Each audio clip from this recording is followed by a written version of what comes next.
Welcome to Peter and Ruffy's football show on PLZ Soccer's YouTube channel. I'm Peter Martin, delighted to have your company, and of course here in the studio with me Hugh McDonald and Alan Ruff. Both of them have decided to wear their colours today, so Ruffy's getting shorts because I think we're going to play tennis, Ruffy, but your Partick Thistle top on from as all good directors are allowed one of them, and Hugh has decided to nail his colours to his Borussia Dortmund, his favourite German side, which undoubtedly on YouTube, you know how balanced it is, Ruffy. YouTube, there'll be somebody who doesn't like Borussia Dortmund and will absolutely nail him for that. I thought Borussia Dortmund was a family-friendly club. I don't remember Borussia Dortmund upsetting anybody, do they? Not really. No, they just... Ruffy, you can upset anybody on YouTube, believe me, by the way. All it takes is a colour. But anyway, I'm great to have you with us, Hugh. Of course, Tam is roaming about, I have to tell you, constantly at the moment in his camper van, still getting a couple of weeks holiday, but he will be back on the Tuesday. Tam Cowan will be back with us. Delighted that Hugh could join us just to add a little bit of intellectual insight into Malmo against Rangers, which is the one that we're looking forward to. It kicks off at 6 o'clock. I wonder how you think that's going to go. Give us your thoughts on that. Malmo against Rangers. Stephen Gerrard says he's expecting a physical battle with Malmo. Yeah, and what we can divine from Malmo, you know, Brian Laudrup gave a kind of scouting report on them this morning as well. Physical, discipline, all the kind of cliches that you can have about, you know, Scandinavian teams. So they'll be a decent initial barrier to Rangers, but the prize is so high, and the allure of the Champions League so great. I think where Rangers have really impressed me has been in Europe. I think they've had so many good scalps in Europe over the last couple of years, and I think they'll go into the game rightfully confident. Yeah, Ruffy? Yeah, I think if we go on last year's evidence of some of the teams they come up against, top quality teams, I don't even remember them being under pressure in any of the games. They've always went about their business, and whether it's been away or whether it's been at home, and the players have all come up with the goods. I think year on year it does get a wee bit harder, but as far as the Rangers camp just now, we discussed it yesterday. You look at the pool of players that they've got, and players coming in, players you can leave out, and European football seems to suit the structure of how they play. So, I mean, I can't see them falling in this one at all. Yeah, absolutely. And someone suggested you should start your own German football podcast. It's only a matter of time, Hugh. It's a Stonewall certainty. Hi to William Beck as well. Lots of people. Thomas McDougall thinks 2-0 Rangers. Lots of people think Rangers will have no problem. Hi to Paul Baird, who's out there in Derry. And lots of Rangers fans thinking this is going to be, of course, a comfortable win for Rangers over the two legs. Of course, this away goal doesn't play in now. I like the fact that it doesn't play in. Do you? Yeah. I like the way goals, and I like the way. Did you like the way that people became cagey on it? I know that was one of them, but I thought it mitigated against extra time, you know, because of it was less likely that you would have extra time away goals, and I liked that facet of it. Yeah, I had downsides, of course, but I still liked it. Yeah, this is a Malmo side, Ruffy, undefeated in the last 7 games, and they're halfway through their season, so they're ahead of what Rangers. Rangers only played that game in the Premiership at the weekend. Comfortable, they did indeed look against Livingston, but they're 1 point off the top. They were champions last season, so Rangers have had a history with them. 10 years ago, Celtic were comfortably put out by them, I think, in 2015. Yeah, am I right in saying, was it them that went to Easter Road and hammered Hibs? Was it them about 7 something like that? So they've got a bit of tradition at the club, you know. They're not like just getting into European football for a one-off. The players that they've got will be experienced, and as you say, they're doing well in the league, you know. So I don't think any of these games away from home are particularly easy. You've got to set about it and get any breaks that are going. But as I said just a couple of minutes ago, Rangers have went away from home, and they haven't struggled at all. You know, obviously some games aren't going to go your way, but as it is just now, I think they've got the pool of players to see off this game. Yeah, and the other thing that the way that he's put the team together is quite simply Rangers, just as Walter Smith did in his time, make it difficult to score against them. Yeah. And that, I think, is the rock that they're building this on. Absolutely, at that level. The thing about it is that once you go up a notch, it becomes much more difficult to do that. We saw that with Rangers that, you know, for example, away to Benfica, we saw it in the Leverkusen ties, and we saw it against Prague as well, that it doesn't quite go up that notch to meet what I would call potential Champions League group stage teams. Which I think even Prague were last. I thought Prague were an excellent side, and Leverkusen obviously were, and Benfica normally are.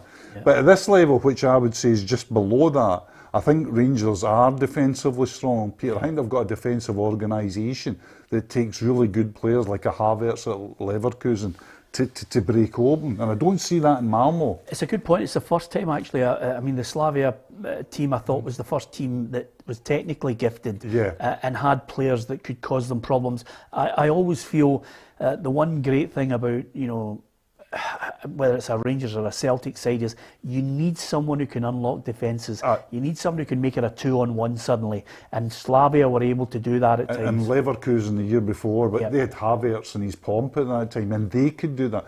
But when you're talking about that, you're talking about, that's A-level, that's teams who would have genuine aspirations to be Champions League group teams, you know, which Rangers have as well. And that's where you're going to find problems.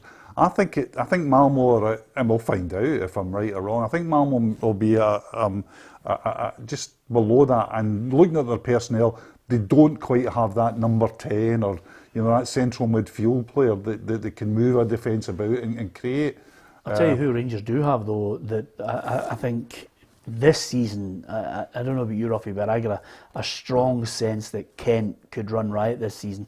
If somebody's not if Steven Gerrard and Michael Beale and Gary McAllister are not whispering in his ear, listen, you're going up a level all the time now, you know, you should be going and ripping this up. Yeah, well, the first season he came, it was just unplayable, you know, and then the second year it never really happened for him, not to that level. But I think last year, you know, we can see in wee bits here and there, he's got so much quality ahead of everybody. You know, on his game, he's the kind of player the supporters want to see. He's the kind of player, when he's got the ball, he's going to actually go by people. You know, you don't see that now. It's all about pace and strength, but he's got the ability with the ball at his feet to nick in left, nick in right, have a shot, score goals, and make goals as well. So no, I think all the Rangers supporters are happy that no bids come in for him that we all thought were going to come in. I think he as well, though, Peter, is a guy that has to take the step up. And step up is not being, you know, good in patches or even good in a run of 3 or 4 games. At the level that Kent should be aspiring to, he's got to be, you know, he's got to be 8 out of 10 every week. And, you know, that's what a top player does. A top player dials it in every week, you know what you're getting from him. And he's got the capability to do that. He's got the technical skill, he's got that pace that's God-given. He's got the touch. He's a good finisher. You know, he can be a good finisher. And this, you know, I agree with you. Steven Gerrard and McAllister, Gary McAllister, Michael Beale should be sitting saying to them, son, you're ready for the next step. And the next step is you've got to become a Champions League player. That's your next ambition. Yeah, absolutely. I'm going to read out a few people who are watching the programme, and we're delighted that more and more people are now subscribing to our YouTube channel and also hitting the bell so they can get the notifications of when we're on. Thank you very much. More and more people offering their opinion as well, and more of the sensible people are actually putting their opinion across. Hi to Stuart Rogers, who says, geez, oh Peter, get the long breeks on. What's wrong with my legs in comparison to yours, apart from you? Mine's are white. It's as simple as that. You can always tell Stuart when Ruffy and I are ready to play a wee game of tennis. You know, we're on a tight schedule as soon as the show finishes. We've got on here from M, who says, I'd take a draw just now. Having said that, I think Rangers have faced tougher opposition in the past couple of Euro campaigns. They just need to produce one of those performances, though. I think I agree with you on that. Just one of those composed performances, I think, not losing a goal. And also over and above that, you're saying to yourself, 3 players are suspended, Hugh, but this squad now, Tam McMahon has pointed it out, you know, you've got 2 squads, you've got a replacement for every position now, so, you know, no Kemar Roof, no Glenn Kamara out of it. Morelos obviously is still in isolation at the moment. Hadji is injured. So And there's one other actually who I had written down, Balogun, who's out as well. So, but they've got other players that can step in. Well, that's been the greatest change over the last 18 months, Peter. When you could have said at one time Rangers' first 11, was decent, but if you looked at the bench, there was problems. I mean, remember even 2 years ago that people would say that if when Steven Gerrard wanted to change it, he would look at his bench and have to shake his head. That's no longer the case.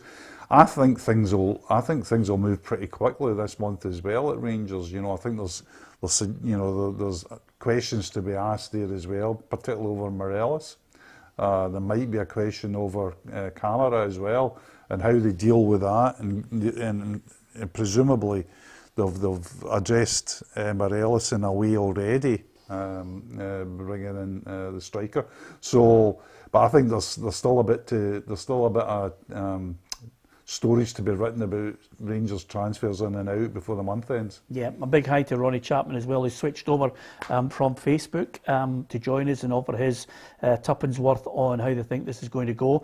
There's lots to talk about on the programme. We're going to get the predictions of the guys very shortly. Here's how we think Rangers might line up for this match. Ruffy, you can give us your thoughts on it. McGregor in there, Tavernier, Goldson, Helander and Barisic, Lundstrom, Davis, Aribo, Kent, Sakala and Wright. And I mean, I'm looking at it right now and I'm saying to myself, that's a good 11. It is a good 11, but particularly if you look at the back, you look at the goalkeeper and you look at the failings of Celtic, it's a settled back four, and it's a settled goalkeeper, and you could go forward and say the midfield settled as well. So that's what he's done. He's built this team up. The boy Wright, who's obviously come into notice to everybody. I think we all knew he had skill, but I don't think a lot of people thought he was going to be a first team choice, and now he's elevated. No, I know the ability he had. I fancy them. I thought he was a great signing last season. But he's one of these ones again, does it fit into the way that Rangers play? Because he is a wee bit of a luxury no player, but he's got skill, and that's certainly that goal at the weekend. You can see why Steven Gerrard is actually talking about him. Yeah, I think 1-1, Ruffy. I can't remember if you predicted 1-1. Rangers to win. Did you go 1-1? No, I was 1-1. No, 1-1 as well. Hugh, what about yourself? I think a draw will be a good result. Yeah. I think that would be considered very satisfactory for Rangers. Okay, you can give us your thoughts on how you think Rangers are going to fare against Malmo, not only tonight but over the two legs. Are they heading into the next stage of this? It's a long battle to try and get to the group stages. We could just bump our gums forever and a day about how unfair it all is to try and get there, but you just have to get on with it and hope that some clubs, Rangers, others can somehow engineer their way through. I'd love clubs out with Celtic and Rangers to somehow get to a group stage, even if one manages to get it, Hugh. Yeah, I'm the same. I think it's really necessary but it's got hugely difficult because, quite frankly, in comparison, budgets of Scottish teams have gone down. You only have to if you look at Rangers 2008, which is just more than a decade ago, 13 years ago, reaching a European final. Just look at that team in your head going through it. Go back to 2003 with Celtic, look in your head, that team. Yeah. We're talking about players capable of playing high in the English Premier League. Yeah. We don't quite have that at the moment. No, exactly. And I think a lot of Rangers fans get a bit miffed with me suggesting that it's the. I don't want to use the word poor, but I said there are not many players in that side that would get into previous Rangers title-winning sides. That's just an overall assessment of where Scottish football is, Ruffy. And Hugh's just highlighted it. I think of previous Rangers title-winning sides.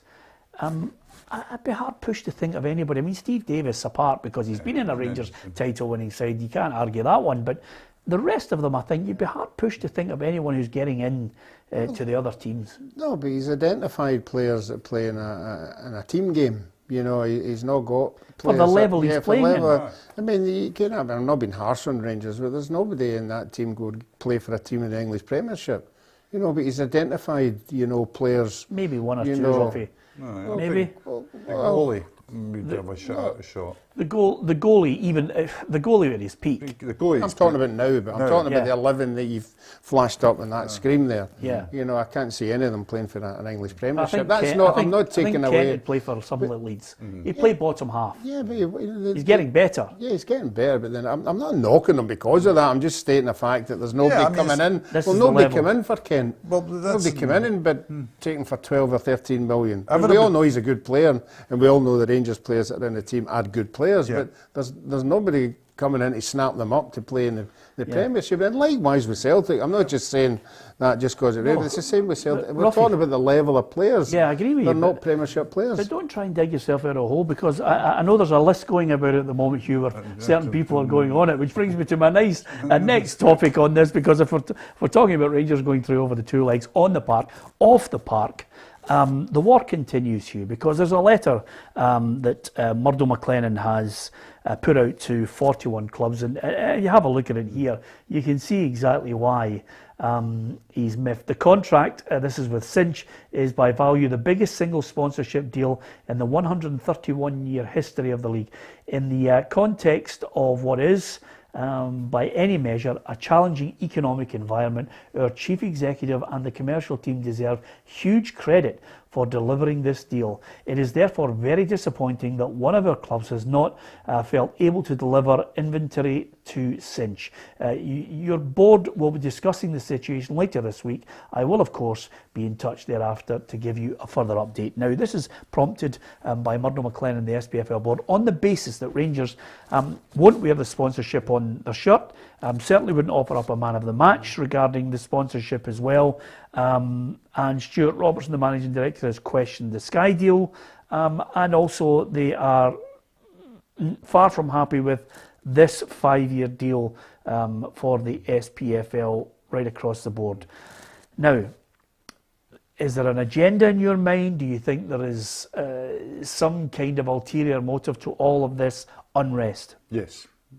The whole thing about this is being portrayed, and it is technically about Rule 17, and will one sponsor mitigate against the sponsor that a club already has? And it's obvious that Cinch and Donald Park, etc., sorry, Donald Park, SFA coach. Yeah, don't worry, Ruffy does the same. That's Douglas Park, sorry, are in the same business.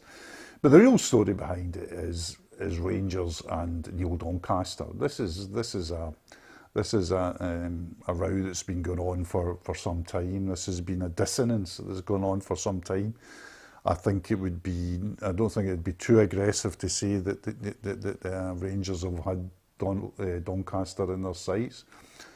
There's been belligerent language already this summer, with the Rangers director, Neil Bennett, coming out and saying, that we have scores to settle to a podcast, which is bordering on incendiary language, I would say. And this has all come about from really the real sort of kicking off point, Peter, I think, was that, it was the suspension of the season and the awarding of titles then, and then the subsequent inquiries and the subsequent Rangers dossier. And I think this could be crystallised as Rangers v Doncaster at the moment. Yeah, which is not helpful, Ruffy, because over the course of this year, coming out of what we hope is coming out of COVID, and people trying to build relationships, people trying to build the game up and try and incentivise companies to come into our game and invest money. If we jeopardise this 5-year sponsorship deal, if we suddenly get to the point where there are more and more incidents that hack off Sky Sports, this game could be on its knees, dead and buried, if they continue down this road. Yeah, well, the thing about it is that clubs like Rangers and Celtic, sometimes they do need this kind of financial backing, but the other clubs need it more than they do, because they don't have the fan base that they've got, so they're in a different situation. But as far as Rangers are concerned, they're just flexing their muscles, of this thing that everybody was against us the way back. Now we're levelling the score here. And the thing, as far as Rangers are concerned, is the fans are loving it. the fans are loving their club making this kind of stance. So as long as the fans buy into it, you know, Rangers will continue to do it. But as you say, there's more than Rangers and Celtic in Scottish football, and you have to look at a bigger picture sometimes. And if you start, as you say, losing that kind of sponsorship money, it's not really Rangers and Celtic are going to get affected, it's all the other clubs. Okay, that will rumble on, whether it's to the detriment of our game financially as well. Only time will tell. You can give us your view on it as well. You may well be able to offer some kind of balance and insight into it. By all means, give us your thoughts. Incidentally, a couple of things I want to draw to your attention, as well as subscribing to our YouTube channel and, of course, hitting the bell to get the notifications. If you download the PLZ Soccer app, I know a number of people obviously used to watch the programme on Facebook and now switching over to YouTube. If you want it basically at your fingertips, download the PLZ Soccer app in Google Play or in the App Store. You've got all the latest breaking news, and you get the news from Gabriel Antoniazzi morning and night. And you also, over and above that, get the show and all the other unique video content that we bring you at your fingertips. And if you want to contribute, you can do on the app by simply hitting the submissions button, posting your message, or you can record a message from yourself, and if we use it on the programme, we'll send you out something special. So simple as that. And there's a number of people who are going to be opening up some packages and thinking, that looks good, I think I'll put it on tonight. So if you want to download the PLZ Soccer app, we'd love that too. And as if to back up what I'm telling you, we'll be giving away the 12 Premiership clubs tops, and the first of them is that Motherwell top behind Ruffy and Hugh. All you have to do is quite simply subscribe to the YouTube channel, and below it on our live feed today and all through this week, tell us who scored Motherwell's first Premiership goal this season. If you think you know the answer, pop it in, and then we're going to pick out one lucky winner. So on to the next piece of news, which of course many a Celtic fan will be well aware of. It's been bubbling along over the last week or two. Finally, Joe Hart and James McCarthy are Celtic players. Yep, looks deal's done and dusted. Social media with Joe Hart with the thumb up in the air. Yeah, I mean, it'll raise the morale of the Celtic fans at the moment. I question the Hart thing, really, because, you know, I mean... It's 3 years, Hugh. It's 3 years. 34. I think one level of that, but also the fact that, I mean, if we look at Celtic's recruitment policy, the reason they recruited Barkas was that they felt he was good with his feet, you know. Yeah. Unfortunately, it didn't turn out to be good with his hands, but that's a... But the whole thing, I mean, but even discarding Craig Gordon was ultimately discarded because he wasn't looked upon to be good with his feet, you know. Yeah, but I don't know, there's something in the background there, because Craig Gordon should never have been let go, Ruffy. I mean, honestly, I don't know, there's got to be something else in the background. I mean, even something as simple as maybe, was he asking for too much money? I don't know. Hearts seemed to accommodate him, but I just cannot believe that Celtic went through a whole blunder to let him go as well. Yeah, I don't think it was the fact that he was asking for too much money. He just wouldn't accept the drop that he was being asked to take, you know, and we know a lot of players have been asked to, you know, for whatever circumstances, maybe on X amount of pounds, and it's maybe 50% less, and that's what he probably couldn't handle. But you have him there, and you put $5 million out in Barkas. Yeah. I mean, it's a no-brainer. Give him the money. And the other thing, though, is you brought in, after all this stuff about, you know, we want to play out for the back, and Angie's talking about, they bring in a player who was dumped by Man City because he couldn't play out for the back.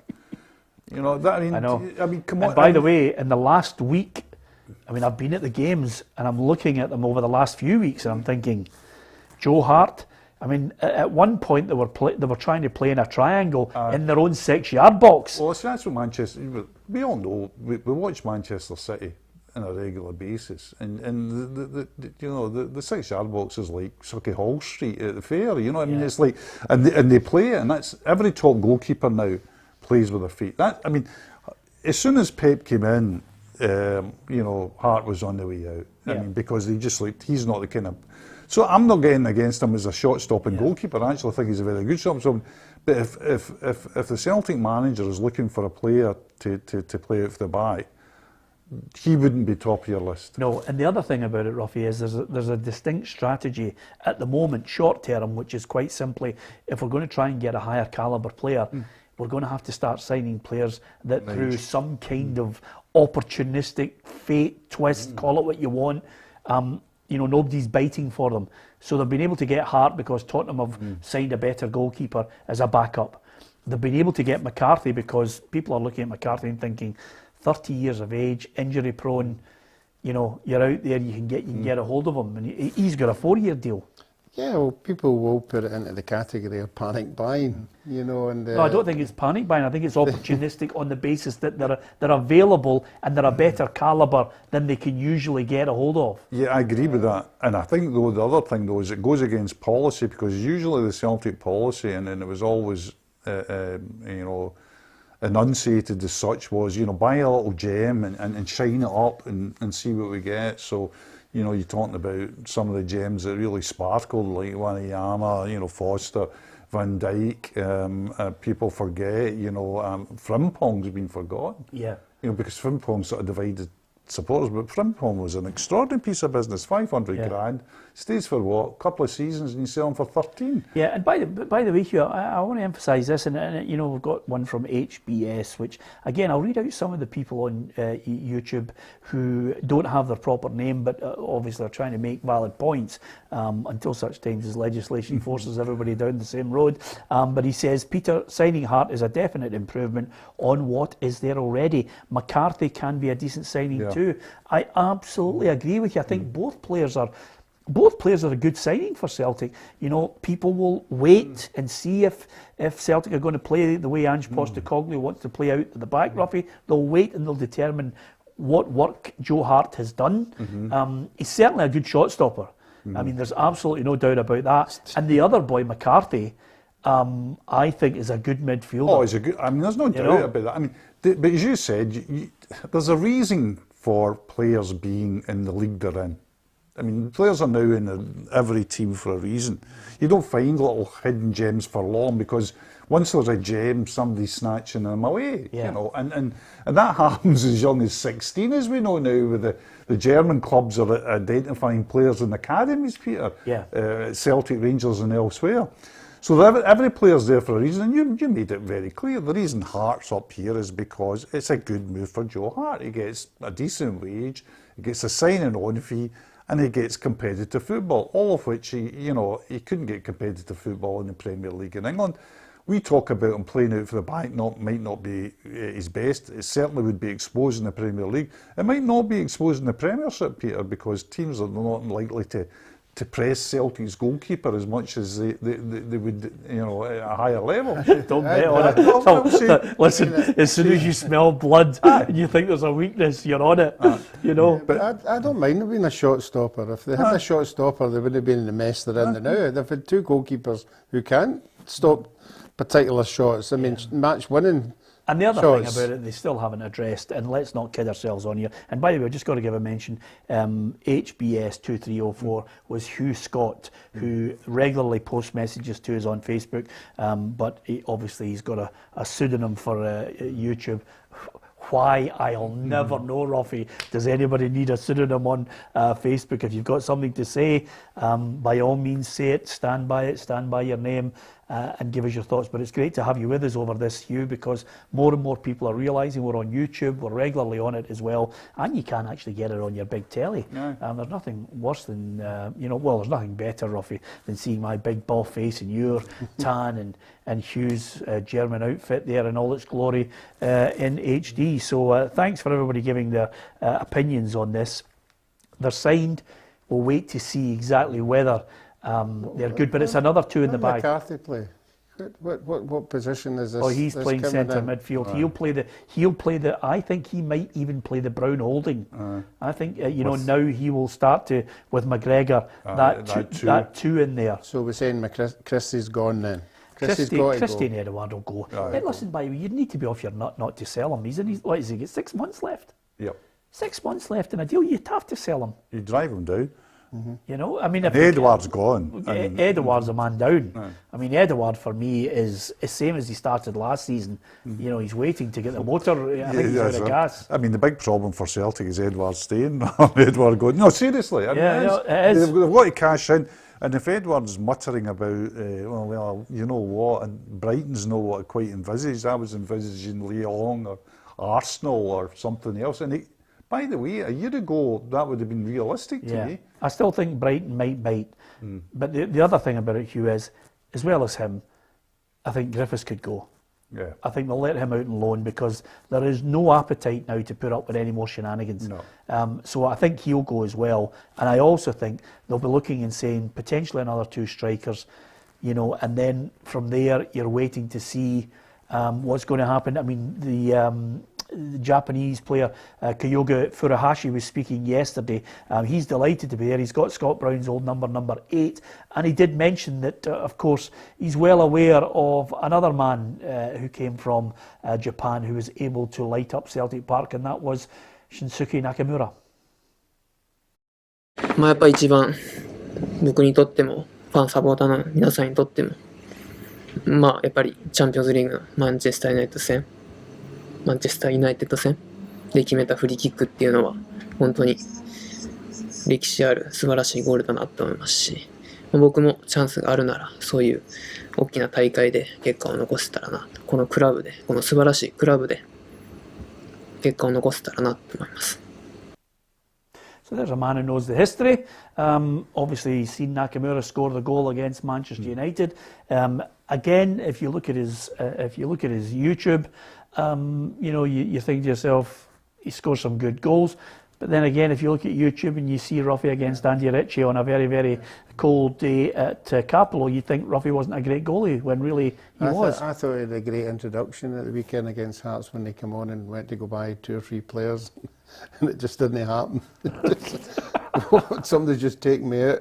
You know, yeah, I'm so welcome to Scottish football. That doesn't happen, but I've come from, you know, so you better sort of just get ready for it. Well, I mean, it will be a cultural difference for him coming over. And he's not at the I mean, Nakamura had a pedigree before he came to Celtic, you know, substantial one, and I think Nakamura would stand as one of the great Celtic players, you know. We talk about standards going down, but his standards were very, very high.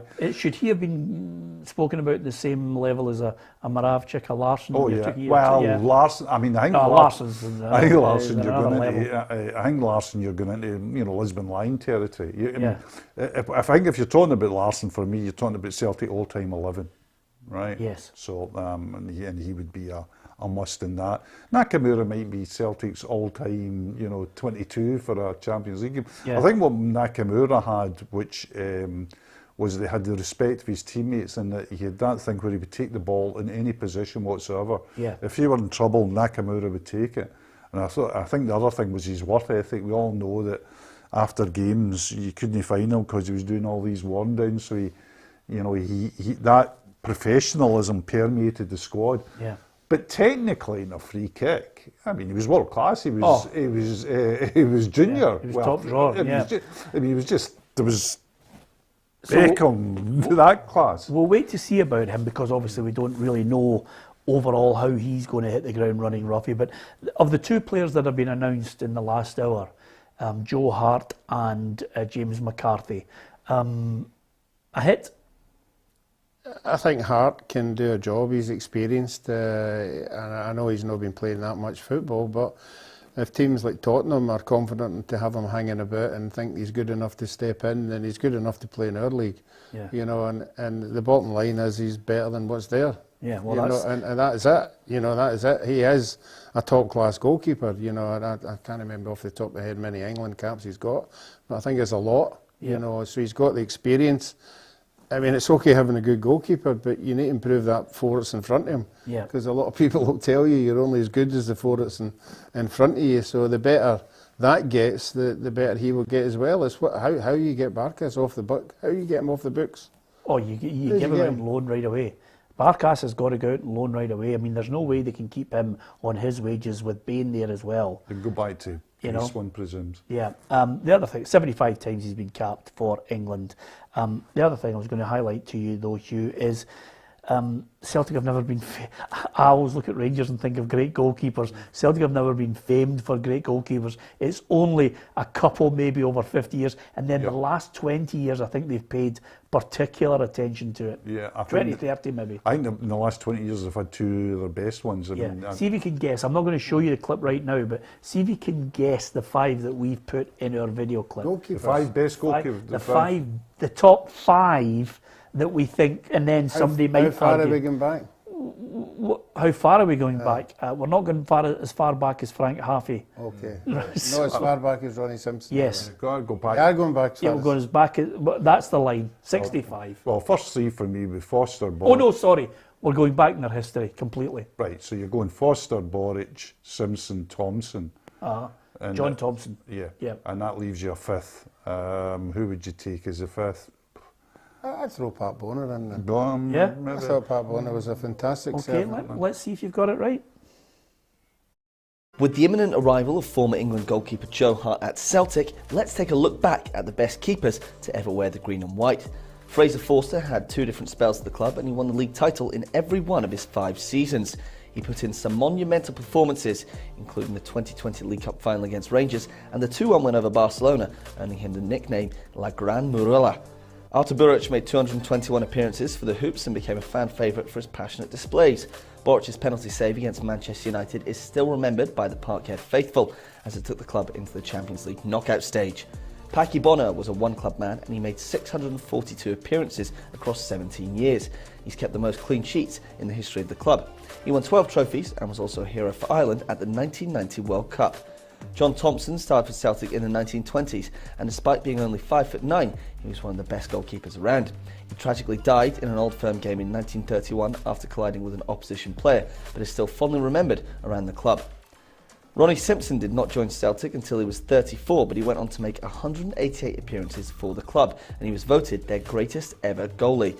Simpson was in goal as the Lisbon Lions won the European Cup in 1967, one of 9 trophies he won at the club. Do you agree with our choices? Let us know your top 5.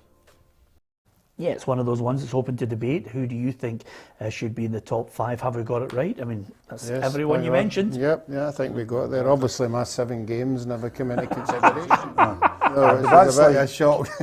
But you're just unlucky there. That's just like, you know, you see Messi went and signed for another team like Getafe. Would be the greatest Getafe player ever. Now say, he played with Barcelona. You're just a Partick Thistle legend. That's enough. Stevie has just said, what about Ruffy? Well done, Stevie, for what a memory you have, Stevie. What about Ruffy? Anyway, that was the 5. I'm sure there are other favourites there. Celtic Jablonec.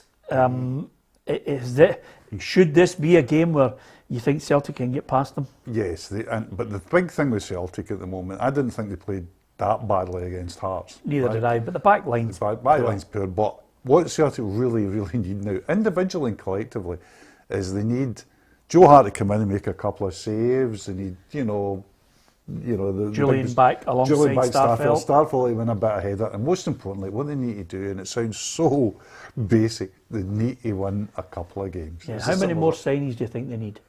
I still think, I'll agree with you, I think they need a striker. I still think they need a left back as well. And a right back. I would say 4. They need more than 1 striker if Edwards leaving. Yeah, well, 2 strikers. 4 or 5. I think every good team needs 4 strikers. I still think they're 4 or 5 short. What do you think? I would go 5 or 6. Yeah, you love that number 6, don't you? Are you going for? I think Celtic will lose 1-0. There you are, because they can't keep. They can't. As Billy Connolly says, can't keep Wayne's out of close. So, what are you going for? No, I'm going to go Celtic win 2-1. 2-1. I think Celtic will win, but they'll lose a goal. Okay. Now, there's some other news, lots of things I want to talk about before we say farewell to you. Thanks to everyone for getting involved in the Motherwell top. If you want to win that top, all you have to do is subscribe to our YouTube channel. And then, basically, in the live feed today, just tell us who scored Motherwell's first Premiership goal this season. If you know that, you're in with a shout, and we'll announce the winner on Friday. And we are going to be giving away all the Premiership tops all the way through the course of the next couple of months. So, good luck with the Motherwell top. There's lots lots more prizes to win, including we'll be giving away an iPad. We'll also be giving away an Xbox and a few other special prizes. And we'll be doing lots of features which I think you'll enjoy. So the other news, Scottish stadiums can welcome at least 5,000 fans, which is great news from August 9th, but still will have to apply to local authorities if they want to host more. But we're getting there slowly but surely. I think that's a big step. I mean, I think one of the wonderful things, I was at Kelty on Saturday, and there was 1,200 fans at Kelty, and it just made it. It was just, I really felt almost overjoyed, you know. You'd be sitting in a football ground and there was a real support. It was a derby. You could hear them. And I just thought, this is normality returning. Thank the Lord. Yeah, absolutely. And I mean, I'm not sure how it's being handled across Europe, but it'll be great for, you know, clubs like St Johnstone, Aberdeen, Hibs, especially when they get the return legs. Hugh Ruffy. Yeah. When you've got the return legs, and suddenly you can make a special request for a dispensation for even more fans. And these are the games coming up on Thursday that I want to see a positive result. They're all away at the moment. Galatasaray against St Johnstone, which is tough. Breidablik against Aberdeen. Hibs are the only team at home against Rijeka. Yeah, I think those Hugh's saying, it was great, all the fans there. It was great hour. We had 1,500, but we need the away fans. You need the away fans to just make it that wee bit sweeter, that wee bit tastier. And I'm sure the big clubs in these games that they're playing, I don't know if they're allowing the away fans with the travelling, obviously going on, depending on what country you're playing against. But I think we need the more and more people in the stadiums. It makes the games better. Yep. And I think there's a real appetite as well, Peter. One of the things with COVID is, I really noticed it on Saturday. I don't know if you feel the same way going back to games. It's a cheer. People are just wanting up, so thank God we're back at the football, and that's really important. Yeah, absolutely. I think for people's mental health as well, just getting out, mixing with people safely. I understand, in the last 18 months we've gone through a number of people who don't want to take the vaccine. Fine, that's the democracy we live in. It's up to you. But to get into grounds, I think there'll be vaccine passports. Germany now, Merkel said double jab. So there you are. You're going to have to face up to it. Just on that point that I mentioned, the clubs there, I think of the teams that are there, I think St Johnstone have the toughest one, Ruffy. I mean, Galatasaray have gone out and signed 4 players since they were thumped by PSV Eindhoven. So I think the Saints are up against it, even though they've got a good defence. I think they know they're up against it. This is a team that's been about Europe for a long, long time. We know how hostile they are over there, and it's a difficult place to go to. I think they'll wait till they get home and put up a good performance. It's something that they can build on for the rest of the season. I mean, I don't think they'll win it over 2 legs, but the manager will be looking for the players to gain some kind of experience for playing against that quality of team. Yeah, I'm going 2-0 Galatasaray. Over there? Yeah. I'll go 3. 3. I think Galatasaray will win comfortably, 2. Okay. Breidablik against Aberdeen now. Again, I must admit, if you listen to Don's fans and then occasionally listen to them on their own TV channel, it's world domination is coming soon, and I love the fact that they're getting enthusiastic, because I actually think there's a bit of substance to it now. I think so as well. I think it'll all come out in the wash as we know, but they look good at the weekend. Yeah. I think we've said this again. I think. See, if you bring in something really like Brown, you're not just bringing in, a number 8 or, holding midfielder.